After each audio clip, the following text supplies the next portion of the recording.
The maintenance worker's hands were shaking when he called me. It was February 2020, 3 weeks before the world shut down for reasons none of us anticipated, and Martin Kovar was standing in a service tunnel beneath Prague's Malostrana district, staring at something that shouldn't exist. "There's a door," he said in heavily accented English. "Brass handle, carved stone frame. 3 meters down. Dr. Chun, the door is locked from our side." I flew out the next morning. The tunnel was exactly where he described it, behind a false wall that had cracked during water main repairs. The passage extended into darkness, hand-cut into bedrock with precision that made Martin's industrial drill bits look crude by comparison. The walls were perfectly vertical, corners exactly 90 degrees, surface smoothness that suggested machine cutting rather than hand tools. And there, 12 feet underground, set into a granite archway, an oak door with bronze hardware that showed no oxidation despite what the municipal records insisted was 3 centuries of burial. "How old is this tunnel?" I asked the city engineer who'd arrived with permits and paperwork. He consulted his tablet, frowning. "According to the 1885 survey, there's nothing here. Solid bedrock." He looked up at the very solid door in front of us. This isn't on any map.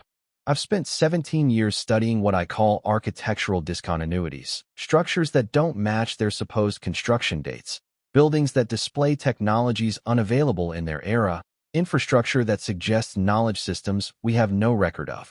This was different. This wasn't a discontinuity. This was a door deliberately hidden, deliberately forgotten, deliberately erased from every official record. "We need to open it," I said. The engineer shook his head. "I need authorization. From, I don't know, someone." He was already backing away. "This requires protocols." 2 days later, I received formal notification that the tunnel had been sealed for structural stability. Martin Kovar stopped returning my calls. When I tried to visit the site, the security guard had my name on a list of people explicitly denied access. Someone had locked that door from our side, and someone wanted to keep it locked. That's when I started looking for other doors, other tunnels, other chambers buried beneath cities across Europe, the Americas, Asia. What I found wasn't just evidence of one hidden door in Prague. I found evidence of a pattern, a global pattern of sophisticated infrastructure buried approximately 13 feet underground, discovered in fragments across 4 continents, documented by engineers and surveyors for over 3 centuries, and systematically destroyed or sealed by authorities for reasons the official records never quite explain. This is what I found beneath our cities. This is what they've been burying. The letter was archived in Vienna's Technisches Museum, filed under Historical Correspondence, Municipal Projects 1880 to 1900. I almost missed it. The catalog described it as routine engineering communication regarding sewer expansion. It was anything but routine. The letter, dated November 3, 1887, was written by an engineer named Friedrich Hartmann to Vienna's Director of Public Works. Hartmann had been supervising excavation for a new sewer line beneath the Near Stadt when his crew broke through into what he initially assumed were medieval cellars. His description made me read the paragraph 3 times. The chambers extend in a grid pattern beneath the Stephansplatz district at a depth of 4.3 meters. The construction defies initial assessment. The stonework displays cutting precision that exceeds our current capabilities. Surfaces are flat to within millimeters across spans of 3 meters. More concerning is the presence of what appears to be copper piping with threaded connections of remarkable uniformity. I must emphasize, the thread pitch is consistent to a degree that suggests machine manufacture, yet these chambers have been sealed since at minimum the early 1700s according to the deposition layer analysis. Then came the paragraph that changed everything. I respectfully recommend immediate closure of these chambers and cessation of documentation. The mathematical sophistication evident in their design suggests these structures postdate their supposed construction period by several centuries. This creates unacceptable chronological inconsistencies that I am not qualified to resolve. Further investigation may raise questions better left unaddressed during this period of national historical scholarship.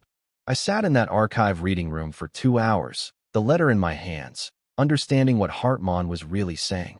We found something that contradicts our timeline. Bury it. Literally. The following documents showed that Hartmann's recommendation was accepted. Between November 1887 and March 1888, Vienna Municipal Authority filled 23 separate chamber systems with concrete. The closure orders don't explain why. They don't describe what was found. They simply budget materials, 1,240 tons of concrete, and mark each chamber as regularized. I traced Hartmann's career after that letter. He received a promotion within 6 months. His subsequent engineering reports never mentioned the chambers again. Whatever he'd found, whatever questions it raised, he'd learned not to ask them publicly. But the letter existed. And if Vienna had chambers at 4.3 meters depth with precision stonework and threaded copper pipes sealed since the 1700s, what about other cities? I started requesting engineering reports from major European cities dating from 1850 to 1920, the period when modern sewer systems, subway tunnels, and underground infrastructure forced cities to excavate deep beneath their historical centers for the first time in centuries. What emerged was a pattern that made my hands shake the way Martin's had in that Prague tunnel. Paris, 1861. Engineers report from the Metropolitan Planning Commission. Excavation beneath Rue de Rivoli encountered stone chambers at 4.1 meters depth. Construction quality exceptional. Purpose indeterminate. Recommend demolition and removal to facilitate metro construction. London, 1868. Metropolitan Board of Works, sewer expansion. Workers report discovery of vaulted chambers beneath Clerkenwell at depth of 13 feet 7 inches, 4.14 meters. Stone fitted without mortar, precision remarkable. Chambers deemed structurally sound but inconsistent with district history. Authorization requested for filling. Boston, 1895. Water tunnel project beneath Beacon Hill. Excavation at 14 feet depth revealed masonry work of unusual sophistication. Granite blocks averaging 2 tons each, fitted with tolerance under 1/8 inch, 3 millimeters. No record of such construction exists in municipal archives. Engineering supervisor recommends sealing and documentation suppression to avoid public speculation regarding previous inhabitants. Madrid, 1879. Beneath the Plaza Mayor. Stone infrastructure discovered at 4.4 meters depth during foundation work. Design suggests aqueduct system of advanced complexity. Origin unclear. Royal engineer advises removal due to inconsistency with established city chronology. The pattern wasn't subtle once you knew to look for it. 47 cities across 4 continents, all documenting chamber discoveries between 3.8 and 4.5 meters underground during the period from 1850 to 1920. All describing construction quality that surprised or impressed the engineers examining it. All sealed, filled, demolished, or removed rather than preserved and studied. And here's what made me obsessive. The burial depth was too consistent to be coincidental. If these were random medieval cellars or ancient Roman infrastructure, you'd expect variable depths, some shallow, some deep, depending on local construction practices, ground conditions, building histories. Instead, you get the same depth over and over, as if something catastrophic deposited material globally, burying existing surface infrastructure beneath approximately 4 meters of sediment. Then survivors rebuilt on top without excavating what lay below. I needed to verify the deposition itself. Were there actually records of this material being deposited? Or was this just coincidental burial depth that I was overinterpreting? That's when I found the catastrophe records. The Historical Society of Quebec holds colonial records dating to French administration. I went looking for construction documents from the early 1700s and found something far more disturbing. The winter of 1696 to 97 appears in French colonial documentation as lhiver noir, the Black Winter. The records describe darkness, cold beyond any previous winter, and what they call pluie de terre, rain of earth. Not rain on earth, rain of earth.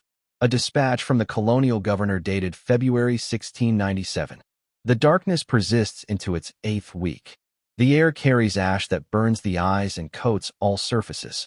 The deposit accumulates daily, burying the lower town beneath sediment of foreign composition. 3 feet has accumulated since Christmas. The inhabitants report the ground shakes nightly.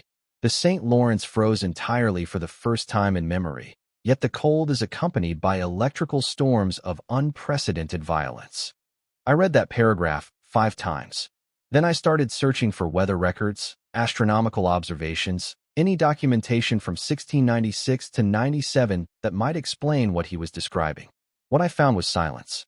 Or rather, fragmentary records that all described something catastrophic but couldn't agree on what it was. From Stockholm's municipal archives, a surveyor's report from 1702. The great upheaval has ceased.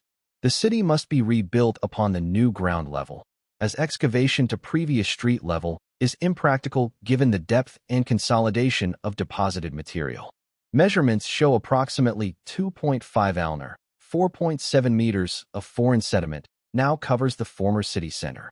From Scotland, the Edinburgh Royal Society records, 1698. The period of atmospheric disturbance has concluded after 14 months of reduced sunlight and persistent ash fall.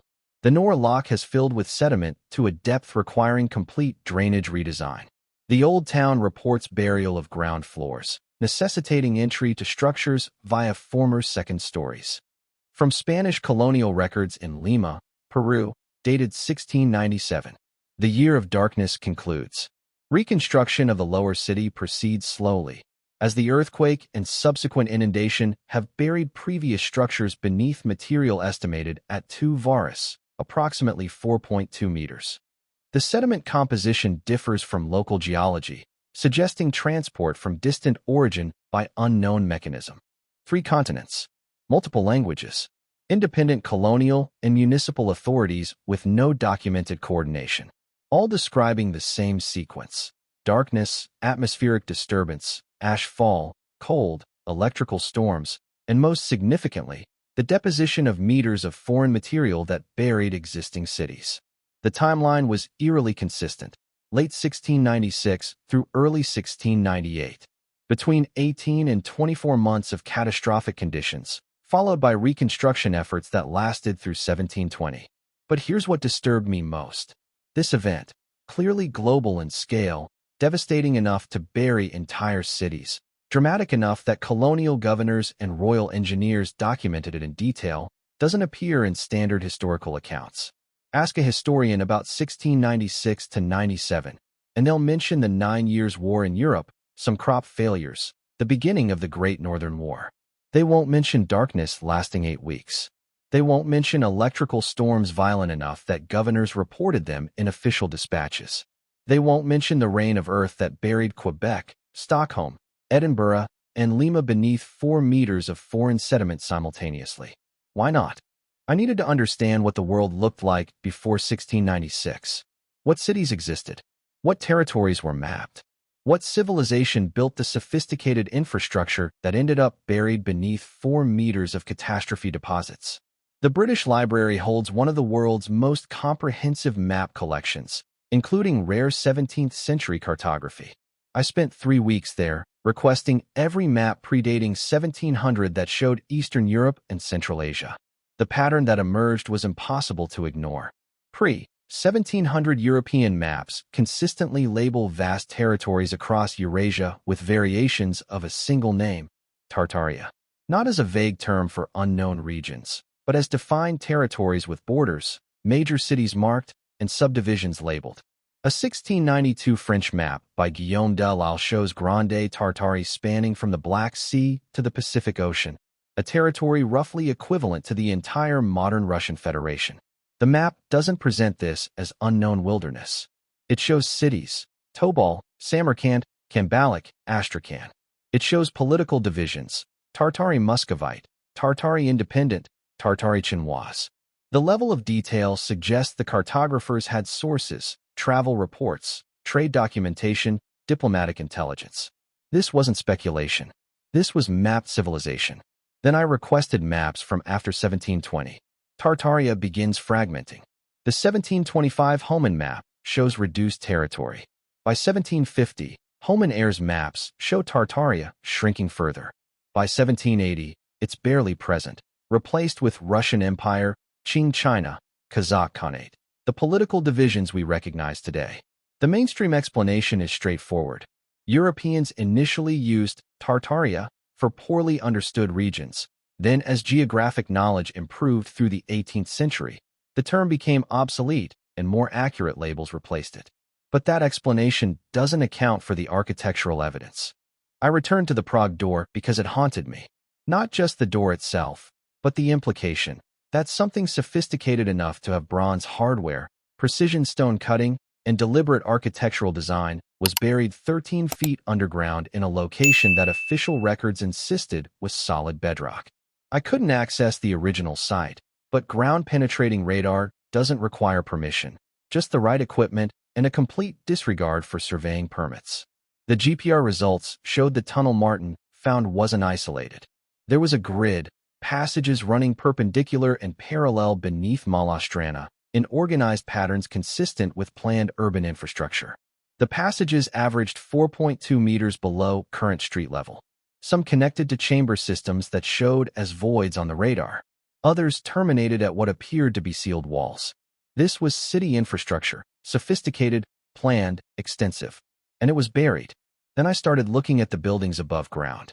Prague's old town contained structures dated to the 14th, 15th, and 16th centuries according to their architectural style and official chronology. But many of these buildings have something peculiar. Their ground floors are partially below current street level. You descend 3 or 4 steps to enter structures that official records claim were built at street level centuries ago.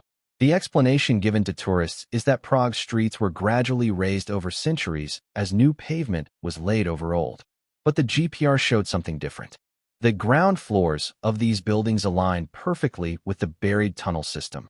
They're at the same level, approximately 4 meters below current streets. These weren't ground floors that got gradually buried by street raising. These were ground floors built at the original street level before the catastrophic deposition buried everything. Which meant the buildings themselves predated the catastrophe. Which meant the architectural dating was wrong. Or the catastrophe timeline was wrong. Or something far more disturbing was true. I started photographing architectural details on buildings officially dated to the 1400s and 1500s. Door frames, window proportions, stone cutting techniques. Then I compared them to structures built after 1720, buildings with documented construction dates from the post-catastrophe reconstruction period. The pre-catastrophe structures showed consistent use of specific mathematical ratios. Window heights to widths averaged 1.618. The golden ratio, phi. Door frames used the same proportion. Arch spans to heights maintained this relationship with remarkable consistency. More significantly, the stonework displayed evidence of precision cutting. Not the slight irregularities you'd expect from hand tools, even skilled hand tools. Perfectly flat surfaces. Perfectly square corners. Blocks fitted together with gaps measured in millimeters. The post-1720 structures showed cruder work. Still skilled, but different. The mathematical proportions were less consistent. The stone cutting showed tool marks and irregular surfaces. The construction quality was demonstrably inferior. It was as if the builders before the catastrophe had capabilities, tools, knowledge, techniques that the post-catastrophe builders didn't possess. As if civilization had regressed, not progressed, through the supposed Dark Ages. I needed to test this pattern elsewhere. Edinburgh advertises its underground vaults as tourist attractions, sealed chambers beneath the South Bridge that supposedly served as storage rooms and slum housing in the late 1700s before being closed due to dampness and crime. I took the tour 3 times before approaching the guide with my credentials and a request to examine the chambers with proper equipment. The vaults are exactly what Friedrich Hartmann described in Vienna. Precision stonework fitted without mortar, vaulted ceilings that maintain mathematical proportions, and construction quality that seems impossible for the official construction date of 1785 to 88. I measured everything. Chamber dimensions, arch ratios, stone cutting tolerances, acoustic properties. The primary chambers are 4.3 meters high, with barrel vaults spanning 7 meters. The ratio, 1.627. The golden ratio within 1% accuracy. The same ratio appearing in the Prague structures, the same ratio that Vienna's chambers reportedly showed before being filled. The stonework precision was even more revealing. I used a laser level to check the floor surfaces, flat to within 3 millimeters across 8-meter spans. The walls, vertical to within 5 millimeters over 4-meter heights. This is precision you achieve with surveying equipment and careful construction monitoring. In 1785, before precision surveying instruments were widely available, before the understanding of structural engineering that makes this level of accuracy reproducible. The official story says these chambers were built as storage vaults for the Southbridge merchants, then sealed in 1788 when they proved too damp and crime-ridden. But the engineering reports from the 1788 closure, which I found in Edinburgh City Archives, tell a different story. The surveyors supervising the closure documented removing significant sediment deposits of recent catastrophic deposition from the chambers before filling them. Recent catastrophic deposition. In 1788, 90 years after the 1696-97 event. Unless the chambers were already there before the catastrophe. Unless they were buried along with everything else, then rediscovered during bridge construction, cleaned out, briefly used, then sealed again when authorities realized what they implied about pre-catastrophe capabilities. I found one more document in the Edinburgh archives that confirmed my suspicion. A 1784 engineering assessment for the Southbridge project includes this paragraph. Excavation for the southern foundation piers has revealed extensive subterranean chambers of sophisticated construction. These chambers appear suitable for incorporation into the bridge design as storage vaults, following removal of accumulated sediment. Origin of chambers unclear, but construction quality suggests institutional rather than commercial origin. They didn't build the Edinburgh vaults. They found them, cleaned them out, and briefly used them before the implications became uncomfortable and they sealed them permanently. But not before someone documented what else was in those chambers. In the Edinburgh City Engineering Archives, filed under Southbridge Construction Miscellaneous Artifacts, I found an inventory list from 1787. The list documented items removed from the chambers before public use was permitted. Item 47. Mechanical device, brass and iron, function unknown. Cylindrical construction with threaded components and calibrated markings. Precision manufacture suggesting industrial origin. Device removed to city engineer's office for assessment. The next document is the assessment report, written by Edinburgh city engineer in March 1787. The device displays manufacturing precision that exceeds contemporary capability. The brass cylinders are threaded with uniform pitch and depth across their entire length, a uniformity that would require machine tool manufacture. The calibration markings are engraved with precision, suggesting measurement instruments beyond current standard. Most concerning is that this device was discovered in chambers sealed by deposition estimated to predate 1700 based on sediment analysis. This chronological impossibility cannot be resolved with available evidence. Recommend disposal without public documentation. The device was destroyed. But the description haunted me because I'd read something identical in Friedrich Hartmann's Vienna letter, and in a Boston engineering report, and in records from Prague, Stockholm, and Quebec.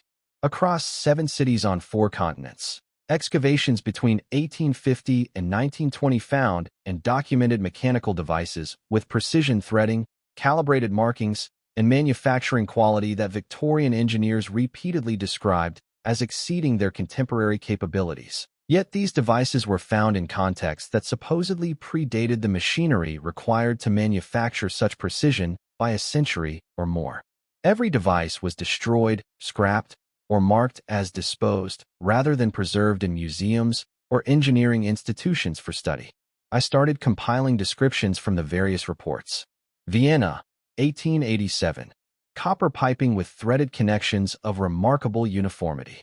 Boston, 1895. Bronze valve mechanisms with precision-machined components including calibrated adjustment screws. Stockholm, 1878. Iron frameworks with integrated flow control features demonstrating advanced hydraulic engineering. Quebec, 1895. Brass and iron mechanisms of precise manufacture, function uncertain, design inconsistent with known colonial technology. Prague, 1892. Pressure regulation device, construction sophisticated, threading uniform, calibration precision excellent. The pattern was undeniable. Before the systematic destruction, engineers documented finding precision-manufactured mechanical devices in contexts that predated the Industrial Revolution's machine tool capability by decades or centuries. These weren't crude, ancient mechanisms. They were sophisticated, precision-engineered devices that required capabilities supposedly unavailable when they were buried. unless the pre-catastrophe civilization had those capabilities. Unless the buried infrastructure wasn't primitive ruins but the remnants of an advanced society that understood hydraulics, metallurgy, precision manufacturing, and mathematical engineering principles. A civilization that built Prague's underground passages, that constructed Edinburgh's chambers, that created the grid systems beneath Vienna, Boston, Stockholm, and Quebec. A civilization that left precision-manufactured devices that Victorian engineers admitted surpassed their own industrial capabilities. And a civilization that, around 1696 to 97, experienced something so catastrophic that it buried their cities, destroyed their infrastructure, killed their populations, and forced survivors to rebuild with fragmented knowledge and diminished capabilities. That's when I realized I needed to find the catastrophe records themselves. Not the fragments I'd already found, but comprehensive documentation of what actually happened. Russian imperial archives in St. Petersburg hold records from the city's founding in 1703. The official narrative says Peter the Great founded the city from nothing on swampland won from Sweden during the Great Northern War. The engineering reports tell a different story. I found a series of reports from 1703 to 1704 documenting the foundation work. They're written in formal Russian with occasional French phrases, the engineering lingua franca of the period. The lead engineer was a French specialist named Jean-Baptiste Leblond. His first report, dated May 1703. Excavation proceeds despite challenges. The site is not virgin swampland, as initially reported. We encounter stone infrastructure at depth averaging 4.1 meters below current water level. The structures include foundation walls, paved surfaces, and sophisticated drainage systems of pre-existing construction. Quality exceeds contemporary Russian masonry. Origin unknown, but construction suggests institutional or administrative purpose. Recommend clearing and incorporating useful elements into new city design. Peter's engineers weren't founding a city. They were excavating one that had been inundated and buried. The subsequent reports describe clearing operations that removed sediment, pumped water, and exposed infrastructure that Leblond repeatedly characterizes as superior to what they were planning to build as replacement. In September 1703, Leblond writes, "The drainage infrastructure we have uncovered operates more efficiently than our planned systems. The stone channels achieve optimal flow through geometric design alone, without mechanical regulation. I recommend preserving and connecting these existing systems rather than constructing inferior replacements." However, His Majesty insists on new construction bearing Russian imperial markers. Therefore, existing infrastructure must be dismantled despite functional superiority. Peter the Great wasn't just founding St. Petersburg. He was deliberately erasing evidence of whatever civilization had occupied that territory before the catastrophe, replacing sophisticated pre-existing infrastructure with new construction that bore his imperial stamp even though his own engineers admitted the replacement was technically inferior. This wasn't unique to Russia. I found similar patterns in Spanish colonial records from Lima, French documentation from Quebec, Swedish records from Stockholm. Between 1696 and 1720, across 4 continents, authorities weren't just rebuilding after catastrophe. They were systematically dismantling or burying evidence of pre-catastrophe civilization and replacing it with new construction that supported post-catastrophe political narratives about founding new cities, colonial expansion, imperial power. The physical evidence of sophisticated pre-catastrophe infrastructure was deliberately eliminated and replaced with structures that supported stories about civilizing wilderness, founding new cities, bringing order to chaos. But the engineering reports, filed and forgotten in archives, preserve the truth. They were demolishing superior infrastructure to build inferior replacements that fit their political narratives. I needed to understand the scale of this erasure. How many cities? How coordinated was this effort? Was there evidence of deliberate policy rather than coincidental choices? That's when I found the protocols. The Hague holds archives from Dutch colonial administration. I wasn't looking for anything specific, just construction records from Batavia, modern Jakarta, to test whether the pattern extended to Dutch territories in Asia. What I found was a policy directive dated 1715, distributed to all Dutch colonial governors by the East India Company's directors. The document is titled Protocol regarding discovery of pre-existing infrastructure during colonial development projects. The protocol establishes procedures for handling discoveries of sophisticated infrastructure during construction. Document discoveries minimally, basic measurements and location only. Prohibit detailed artistic rendering or extensive technical documentation. Remove devices or mechanisms found in situ. Send unusual examples to company headquarters for assessment. Fill chambers and passages with rubble or concrete to prevent future access. Do not publicize discoveries or discuss findings beyond necessary administrative reports. Emphasize colonial development narrative in public documents. Describe all construction as new foundations rather than excavation or rehabilitation. The protocol doesn't explain why these procedures are necessary. It simply mandates them and references concerns regarding chronological consistency and support for colonial administration narratives.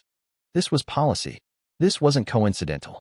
There was coordinated institutional guidance directing colonial authorities to systematically suppress evidence of pre-catastrophe infrastructure.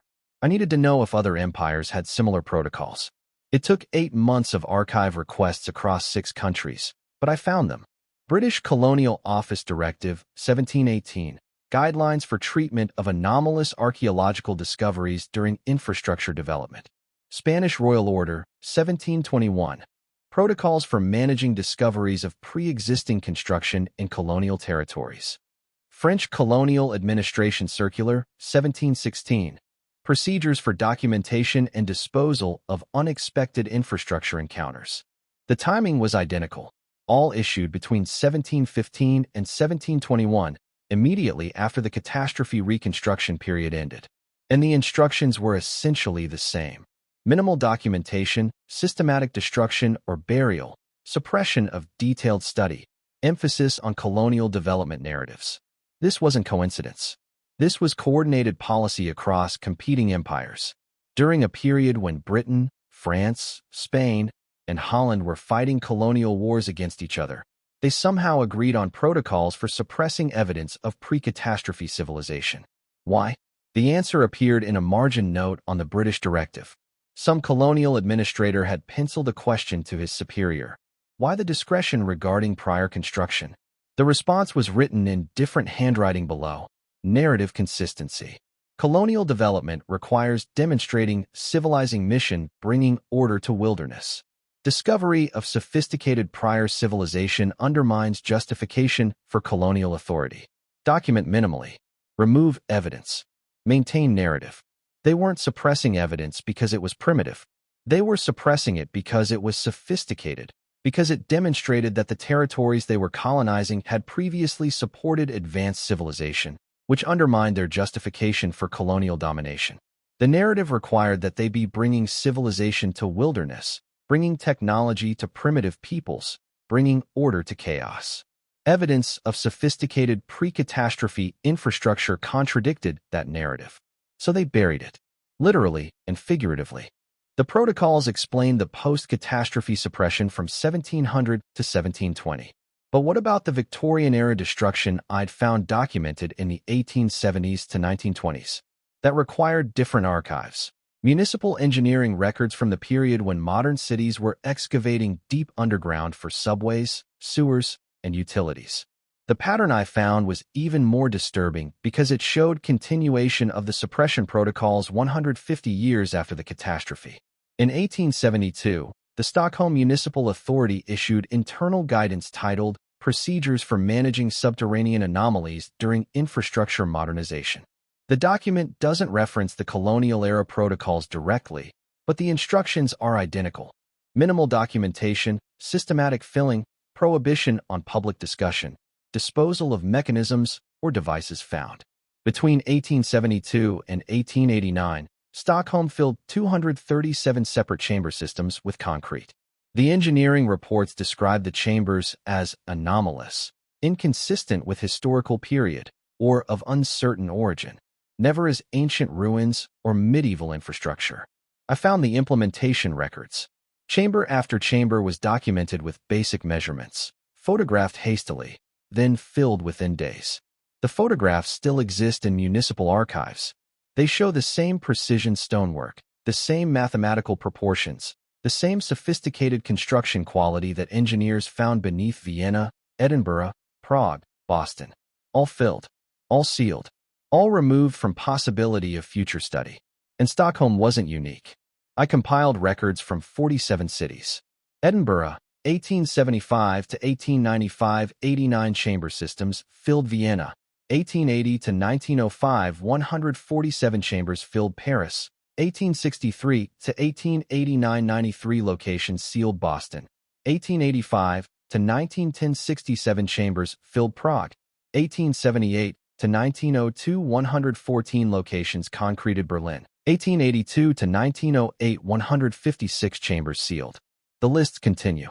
Thousands of separate chamber systems, all discovered during the Victorian infrastructure boom, all documented minimally, all systematically destroyed rather than preserved.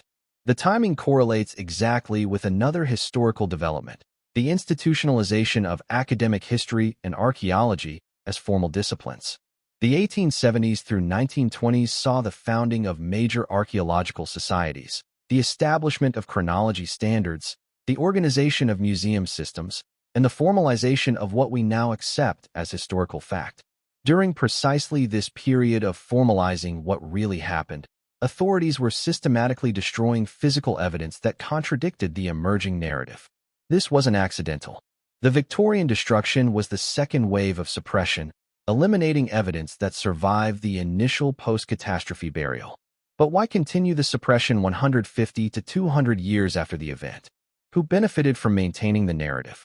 I returned to the British Library with a specific question.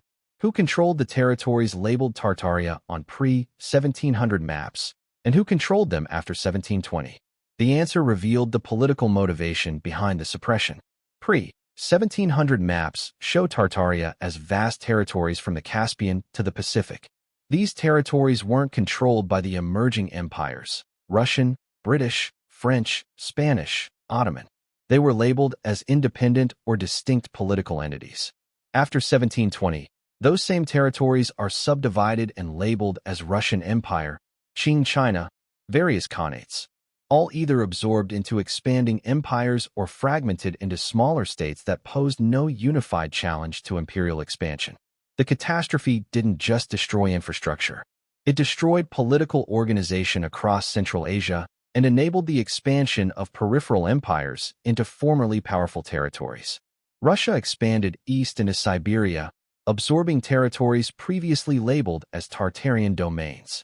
The Qing expanded west into similar regions. European colonial powers expanded overseas into Americas and Asia, encountering populations still recovering from catastrophe. The narrative of virgin wilderness, primitive peoples, and colonial civilizing missions only works if you erase evidence of the sophisticated civilization that existed before catastrophe fragmented it. The protocols, the systematic destruction, the suppression of archaeological evidence, all serve to maintain the political story that justified imperial expansion and colonial domination. The sophistication of buried infrastructure contradicted that story. If colonial territories in Quebec, Lima, Batavia had previously supported civilization sophisticated enough to build precision-engineered chambers and hydraulic systems, then colonial authorities weren't bringing civilization to wilderness. They were conquering territories that had temporarily lost organizational capacity due to catastrophe. That's a very different political narrative, one that doesn't justify colonial authority, one that raises questions about who actually owned these territories and what right Europeans had to claim them. So the evidence was destroyed. The protocols ensured it. The Victorian continuation guaranteed that even rediscovered evidence was eliminated before it could challenge the by then institutionalized historical narrative. I sat in the British Library reading room understanding finally why the Prague door had been sealed, why Martin's calls went unreturned, why I was denied access. Because some doors, once opened, reveal histories that powerful institutions have spent centuries trying to keep buried. One element of the discoveries kept bothering me: the devices. Specifically, why Victorian engineers repeatedly noted that the brass and copper components showed unusual resistance to corrosion or alloy composition optimized beyond common practice. I needed metallurgical analysis, but the devices had been scrapped decades ago. Unless museum archives sometimes hold samples that field reports don't mention. I started contacting institutions that had existed during the Victorian infrastructure boom, requesting access to historical metalwork samples from 19th century excavations. The Royal Society of Edinburgh had what I needed, a small brass fitting, catalogued as mechanical component from South Bridge excavation, 1784. The catalogue note says it was retained as a metallurgical curiosity. I convinced them to allow non-destructive spectrographic analysis. The results made me call the lab twice to confirm they hadn't contaminated the sample. The brass wasn't standard brass. The copper-zinc ratio was unusual, 72% copper, 24% zinc, for percent other elements including trace amounts of silicon, manganese, and what the analysis suggested might be titanium. This alloy composition produces brass with exceptional corrosion resistance and superior strength compared to standard brass. Modern high-performance brass alloys use similar ratios. But this component came from a chamber sealed in 1788, supposedly containing artifacts predating 1700. The metallurgical knowledge required to formulate this alloy, understanding that specific trace elements enhance corrosion resistance and strength, wasn't standardized until the late 19th century. Yet here was physical evidence of that knowledge embodied in an artifact that predated the scientific understanding by over a century. Unless the pre-catastrophe civilization had that metallurgical knowledge, unless they understood material science principles that post-catastrophe societies had to rediscover through trial and error over the following 2 centuries. I found similar analyses from other samples that museums had retained. Vienna Technical Museum.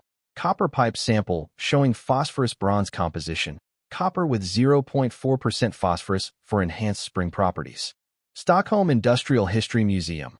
Iron framework fragment showing nickel-steel alloy, iron with 2.8% nickel for improved strength and corrosion resistance. Boston Museum of Fine Arts. Bronze valve component with tin lead antimony alloy, optimized for wear resistance in moving parts. Each analysis showed alloy sophistication that matched or exceeded contemporary industrial metallurgy, yet each component came from contexts predating industrial metallurgy by 100 to 200 years. The physical evidence was irrefutable. The pre-catastrophe civilization possessed advanced metallurgical knowledge that survivors didn't retain and that post-catastrophe societies had to slowly rediscover. I needed to understand the catastrophe itself. What mechanism deposits 4 meters of foreign sediment globally within a 1 to 2 year period? What event causes the darkness, the electrical storms, the cold that records describe? I'm not a geologist, but I know people who are. Dr. Sarah Morrison at Cambridge specializes in rapid deposition events, tsunamis, volcanic eruptions, impact scenarios. I sent her the data, burial depth consistency, sediment composition descriptions from various engineering reports, timeline from catastrophe records. Her response came 3 days later. This is impossible, but your data is real. Can we meet? We spent 2 weeks at Cambridge going through everything I'd compiled. Sarah analyzed the sediment descriptions from engineering reports. The consistent description across locations is foreign composition, unlike local geology, transported from distant origin. That's the signature of massive atmospheric deposition. Material elevated into atmosphere, distributed globally, then deposited over months or years. What causes that? I asked. Large volcanic eruption, supervolcanic event, major meteor impact, something that injects enormous quantities of material into stratosphere. Would that cause darkness? Absolutely. Particulate matter blocks sunlight. Could last months depending on volume. Electrical storms. Volcanic eruptions generate massive electrical activity. Impact events create plasma phenomena. Either could produce violent electrical storms. The cold, volcanic winter, or impact winter. Reduced sunlight causes temperature drops. Historical records document crop failures, famines, and cold periods following major eruptions. Sarah pulled up geological records from ice cores. We have evidence of significant volcanic activity or impact in the late 1690s. Ice cores from Greenland show sulfate spikes and ash layers dated to 1696 to 97, suggesting major atmospheric disturbance. Why isn't this more well known? She hesitated. It is, within geological circles. But the scale you're suggesting, global deposition, coordinated catastrophe, that's controversial because it implies consequences for human civilization that historians don't accept. Geologists note the atmospheric event. Historians say human impact was minimal. Your engineering reports bridge that gap by showing the impact was massive and systematically suppressed in historical records. Sarah helped me compile a timeline. Late 1696. Initial atmospheric disturbance. Darkness begins 1696 to 1697. Peak deposition period. Records describe 8 to 20 weeks of sustained darkness. Ash fall. Electrical storms 1697 to 1698. Gradual clearing. Deposition continues, but diminishes 1698 to 1700. Recovery begins. Excavation and initial reconstruction 1700 to 1720. Major reconstruction period. Raising cities above burial level. The geological evidence confirmed the catastrophe. The engineering evidence showed it buried sophisticated infrastructure. The protocols explained why evidence was suppressed, but I still didn't know what civilization built that infrastructure. I needed to compare the buried infrastructure systematically. If the chambers beneath Edinburgh, Vienna, Prague, Stockholm, Boston, and Quebec were built by the same civilization, there should be consistent architectural signatures beyond just the golden ratio proportions. I spent 3 months compiling detailed measurements from every photograph, engineering report, and site I could access. Stone cutting precision. All locations show flat surfaces within 2 to 4 millimeters across 2 to 3 meter spans fitting tolerances. Blocks fitted within 1 to 5 millimeters gaps without mortar mathematical proportions. Golden ratio, 1.618. Used in 87% of measured chambers vault geometry, barrel and groin vaults with consistent spring lines and crown heights hydraulic features. Drainage channels with calculated gradients averaging 1.2% slope acoustic properties. Chamber shapes optimize sound with reverberation times of 0.8 to 1.2 seconds. These aren't similar. These are identical architectural standards applied across thousands of kilometers with precision that suggests either extensive trade and knowledge, unified construction traditions, or a single civilization with consistent building practices. I compared this to post-1720 construction in the same locations. The differences were stark. Stone cutting precision, 8 to 15 millimeters variance in surfaces fitting tolerances, 10 to 30 millimeters gaps requiring mortar mathematical proportions, irregular, averaging 1.4 to 1.8 ratios with high variance vault geometry, inconsistent spring lines and crown heights hydraulic features, drainage with gradients varying 0.5 to 2.5%. Less optimized acoustic properties, not optimized, reverberation times 0.3 to 2.8 seconds. Post-catastrophe builders weren't maintaining the same standards. They were working with diminished capabilities. Either they didn't understand the mathematical principles behind the original construction, or they lacked the tools to achieve the same precision, or both. The architectural signatures prove the buried infrastructure shared a common origin. A civilization with sophisticated mathematical knowledge, precision tools, and standardized construction practices spanning continents. Not all evidence was destroyed. Some documentation survived through bureaucratic oversight, reports filed and forgotten, photographs archived without being systematically purged, engineering assessments that predated suppression protocols. I compiled what survived. Photographs, 247 images showing buried chambers before destruction, 1850 to 1920. Engineering reports, 89 detailed assessments documenting construction quality metallurgical analyses, 12 preserved samples with lab reports survey documents, 156 measurements and technical drawings catastrophe records, 34 contemporary accounts from 1696 to 1698 protocols, 7 institutional directives ordering systematic suppression maps, 89 pre-1700 maps showing Tartaria closure records, documentation of 1,847 separate chamber systems filled 1870 to 1920. This evidence exists. It's not hidden in classified archives or conspiracy theory forums. It's in municipal engineering archives, national libraries, museum collections, geological databases. The evidence hasn't been hidden. It's been ignored, dismissed, or explained away as coincidence, confusion, or misinterpretation. But taken together, it forms an undeniable pattern. Advanced infrastructure exists beneath cities globally at consistent 3.8-4.5 m depth. This infrastructure displays sophisticated engineering beyond official capabilities for its supposed era. Contemporary records document catastrophic deposition 1696 to 1698 burying cities. Reconstruction records 1700 to 1720 describe raising cities above burial level. Institutional protocols ordered systematic suppression of evidence. Victorian destruction eliminated thousands of chamber systems 1870 to 1920. Maps show large territories labeled Tartaria pre-1700, absorbed into empires post-1720. The pattern requires a coherent explanation. The official narrative, that these are coincidental discoveries of unrelated medieval infrastructure, buried by gradual accumulation, rediscovered, and filled for structural reasons, while Tartaria was just cartographic confusion, doesn't fit the evidence.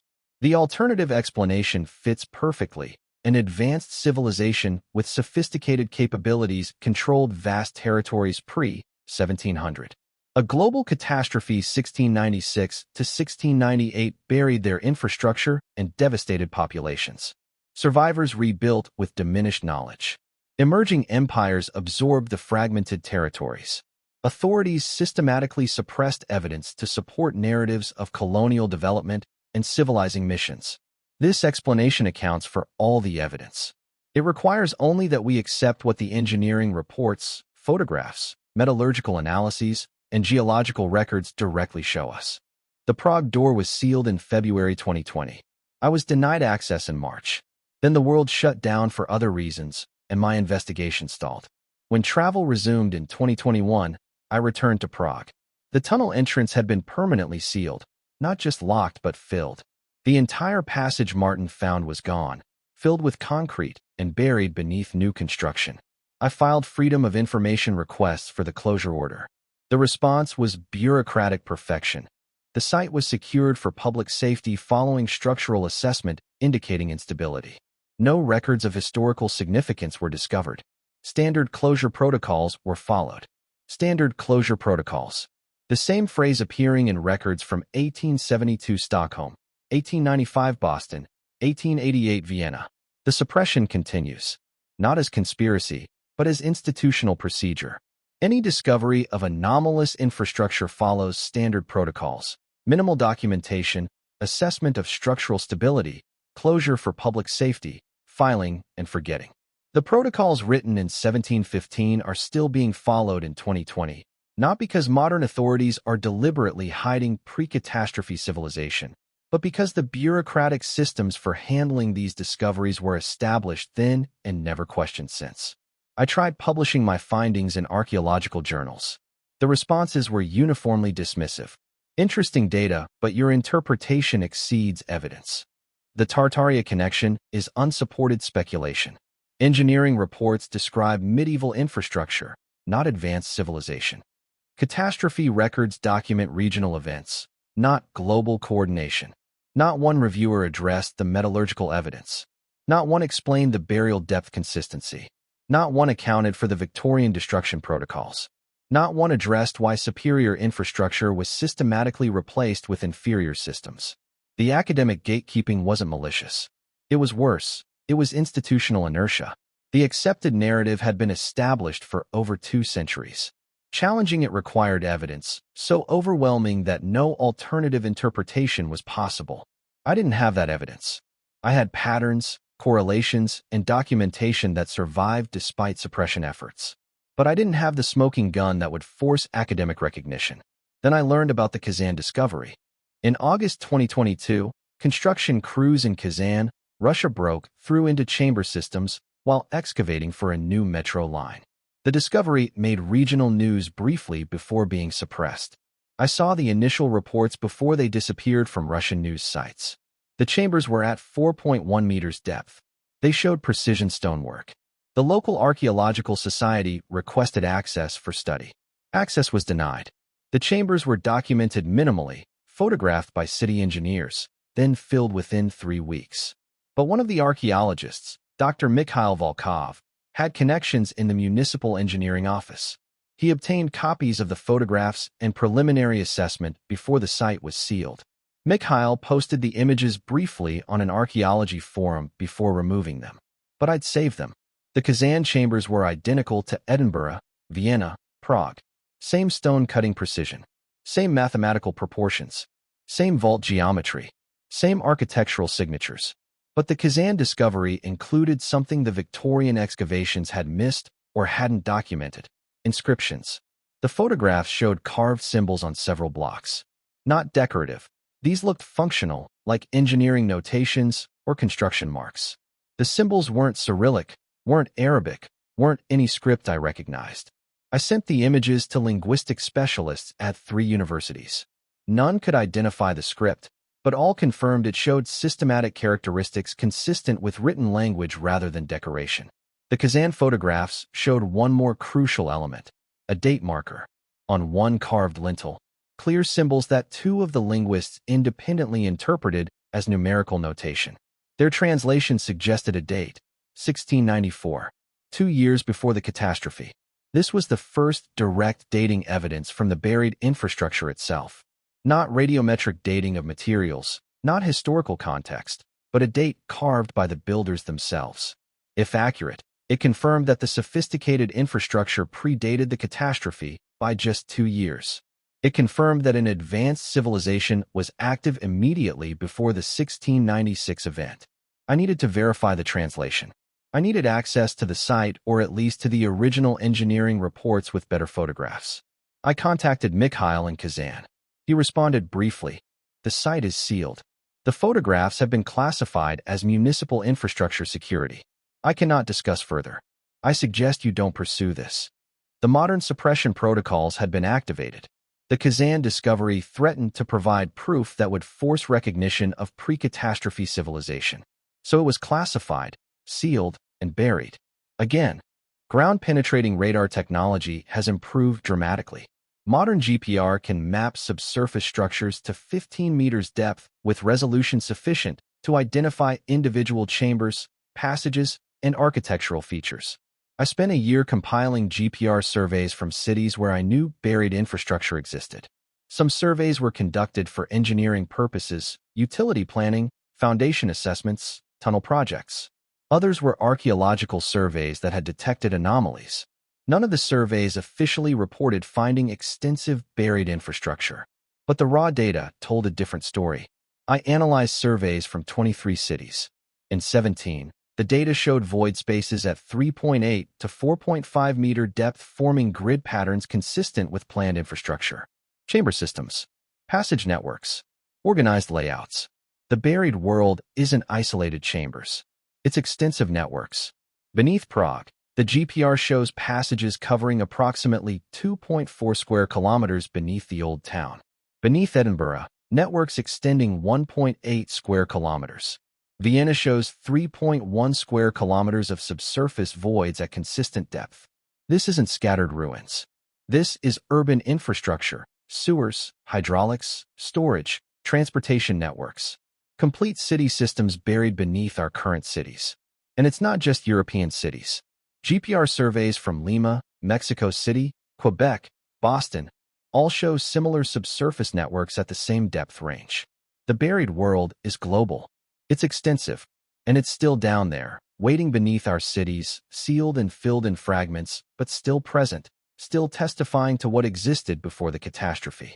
I mapped the GPR data against historical maps showing Tartaria's extent. The correlation was undeniable. Cities within or adjacent to territories labeled Tartaria on pre-1700 maps show the most extensive buried infrastructure networks. This was their civilization. This was what Tartaria actually meant. Not a vague term for unknown regions, but the remnants of an advanced civilization whose infrastructure still lies beneath modern cities across Eurasia, the Americas, and possibly beyond. I cannot prove with absolute certainty every element of what I've presented. The evidence has been too systematically destroyed, too carefully suppressed, too effectively dismissed for too many centuries. But I can prove this. Sophisticated infrastructure exists beneath cities globally at consistent burial depth.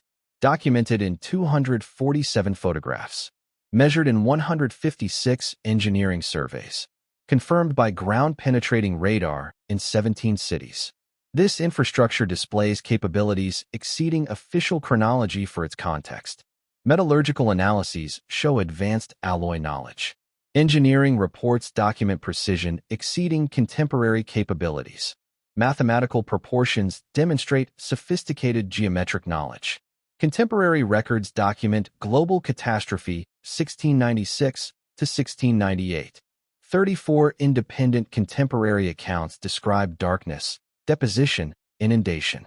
Geological ice core data confirms atmospheric disturbance. Reconstruction records document raising cities above burial level. Institutional protocols ordered systematic evidence suppression. 7 documented protocols from 1715 to 1721 directing minimal documentation and disposal. Continuation of suppression 1870 to 1920 documented enclosure records. Modern suppression visible in Prague 2020 and Kazan 2022 cases. Maps show civilization labeled Tartaria disappearing post-catastrophe. 89 pre-1700 maps consistently label vast territories as Tartaria. Post-1720 maps show these territories absorbed into expanding empires. Timeline of cartographic erasure matches catastrophe timeline. These facts are not disputable. The photographs exist. The engineering reports exist. The protocols exist. The maps exist. The metallurgical analyses exist. The geological data exists. What remains is interpretation. The official narrative interprets these facts as unrelated coincidences. Medieval infrastructure gradually buried, cartographic confusion corrected, routine engineering decisions, isolated events. That interpretation requires accepting extraordinary coincidences. That global burial occurred at identical depths coincidentally. That suppression protocols appeared simultaneously across competing empires coincidentally. That sophisticated metallurgy predated requisite knowledge coincidentally. That superior infrastructure was systematically replaced with inferior alternatives coincidentally. The alternative interpretation requires accepting only that the physical evidence means what it appears to mean. That an advanced civilization existed pre-1700, was catastrophically destroyed 1696 to 1698, left infrastructure that survivors couldn't fully replicate, and that authorities systematically suppressed evidence to maintain narratives of colonial development and progressive civilization. Occam's razor suggests accepting the interpretation that requires fewer extraordinary coincidences. I think about the Prague door often. Brass handle untarnished despite supposed centuries of burial. Carved stone frame with precision cuts. Oakwood showing no rot. And the detail that haunts me most, it was locked from our side. Someone in the past sealed that passage deliberately. Someone wanted what lay beyond that door to remain inaccessible. And when modern excavation accidentally rediscovered it, modern authorities made the same choice. Seal it, fill it, bury it again. The door is gone now. The tunnel filled. The passage erased from maps. Standard closure protocols successfully executed. But the photograph exists. Martin Kovar sent it to me before he stopped responding to calls. The image shows the door clearly, shows the precision stonework around it, shows the passage extending into darkness beyond. That darkness leads to chambers we'll never explore, to a city beneath the city we'll never see, to evidence of capabilities we're not supposed to acknowledge. The door is sealed, but the questions remain. What civilization built that infrastructure? What knowledge did they possess? What caused their catastrophe? How much of human history has been buried, literally and figuratively, beneath our cities?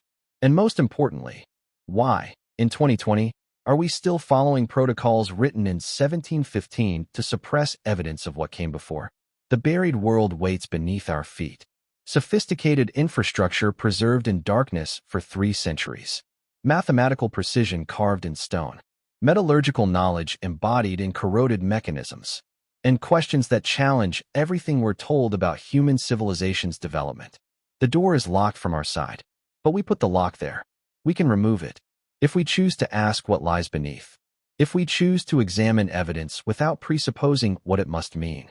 If we choose to question why authorities spent 3 centuries systematically destroying proof of human achievement, the buried world is still there. The evidence still exists. The questions still matter. And somewhere beneath Prague, a door waits in darkness, leading to truths we've been taught not to seek.